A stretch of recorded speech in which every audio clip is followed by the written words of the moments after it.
Chapter 1. At 5 years old, I already witnessed 2 deaths. One, my mom, 2 years before, and now my dad. As long as I can remember, they were always separated. My pops was always straight up with me from day one. He never told me fairy tales like the Tooth Fairy. He just gave me money. Christmas, he just gave me cash to shop. He never lied to me or gave me false hope.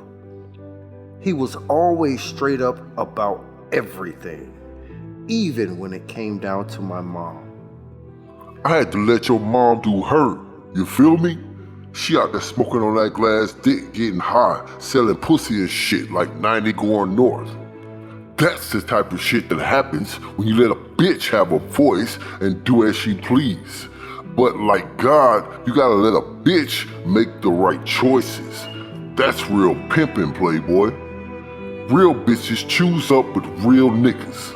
If a bitch trying to run you or ruin your show, let that hoe go. I've seen too many black men let a woman stress them and drive them to an early grave, while the wife live a hell of a lot longer. Look, son, it's best to just stay single than to be stressed out by a selfless, ruthless, no good, conniving bitch. And with that being said, I cracked a smile and said, Dad, you might want to take a breath after all that. We laughed very hard at this time. As he went on about the birds and the bees, I took in everything he had to say and chewed it up and digested it. You know, the game is meant to be sold, not told. You must pay in some type of way. Tighten up and go take out the trash, little nigga. I'm gonna need you to make sure that your homework is done, take a bath, brush your teeth, and get ready for bed. You got school in the AL. Yes, sir. Say no more.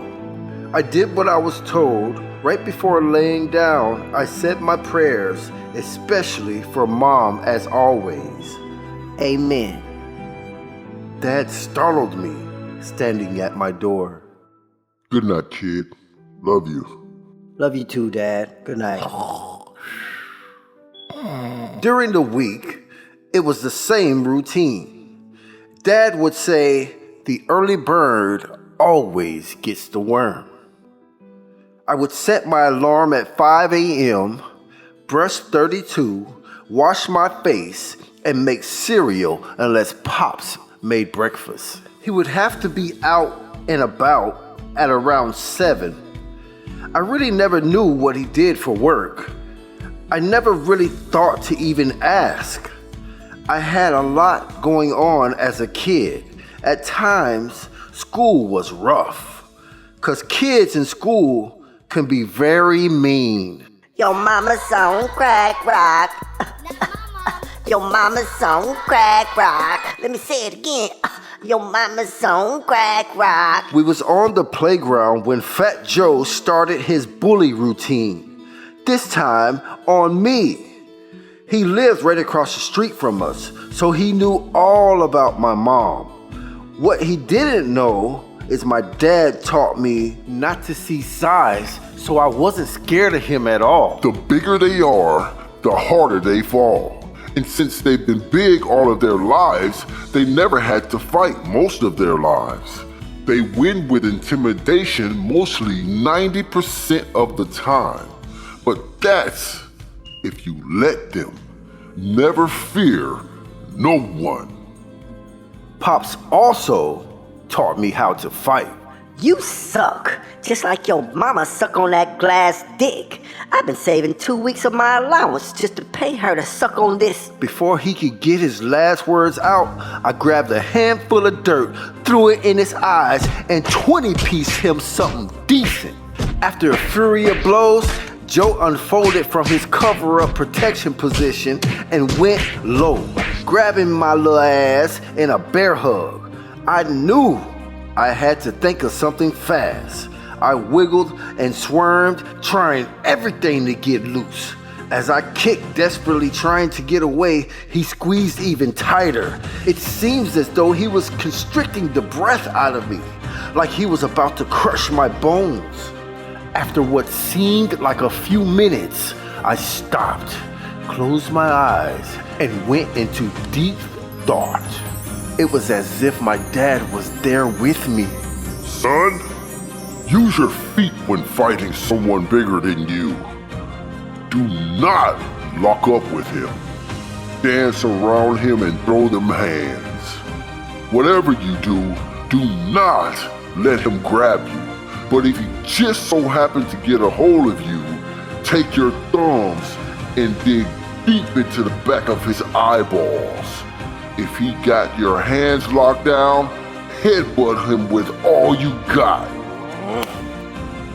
And he let me go ASAP as blood squirted out of his right eye. Later, in the principal's office. Ma'am, I promise you Bosch is a good kid.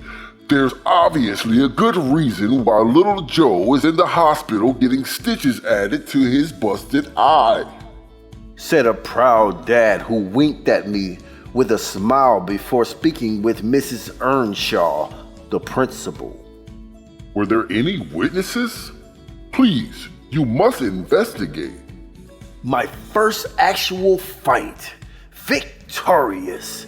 I and all the other kids didn't like Fat Joe, so they all spoke up on my behalf, even telling about how he bullied them. I got off on self-defense, then me and Pops went out to celebrate. After pizza and ice cream, I was getting ready for bed and the phone rang. Hello? Oh, damn. Okay, since she is knocked out from the meds, how about I just come there in the morning? I have a 6-year-old and I would hate to drag him out so late. Yes, for sure. Okay, thank you. And I'll see you around 7 a.m. Have a great night. When I heard she and meds in the same sentence, I was already en route straight to the phone. By the time the phone call was ended, I was like 5 feet away. Pop had a concerned look on his face. Son, your mom is in the hospital. They say she's been sick for over a month now with the flu. They are doing blood tests to see why it's taking so long to get rid of it. Is she gonna be okay? Of course, your mom is a soldier. If not, it's just her time to go. That thought brought chills to my body. Not the thought of my mom dying, more the thought of one day I would have to go as well. All I know is to live. Who exactly knows what it is to die? Although I still had love for my mom, I kind of felt like that's exactly what she deserved, which was obviously what my pops was thinking, seeing that he did not rush to the hospital that night. Can I go with you in the morning? Sure, if you want to. Remind me to call your school to let them know. The next morning, at the hospital. Your wife has been in the final stages of HIV for the last... The doctor was speaking another language to us. It sounded like grown-ups on Charlie Brown. Infected person with fewer than 200 CD4 plus T cells per cubic millimeter of blood can be said to have full-blown AIDS. Now that we understood to the fullest, which is all she needed to say in the first place. Me and Pops was on the same page when he asked, Okay, how long does he have left? Well, that is a question only God can answer. although my mom ended up coming home with us, I was still not able to get to know her because all she did was sleep. With the medication and Ensure, she only lasted another 2 weeks. 2 years later, with many more adventures, I lost my mentor, my best friend, my father. With both parents gone, my life made a drastic change.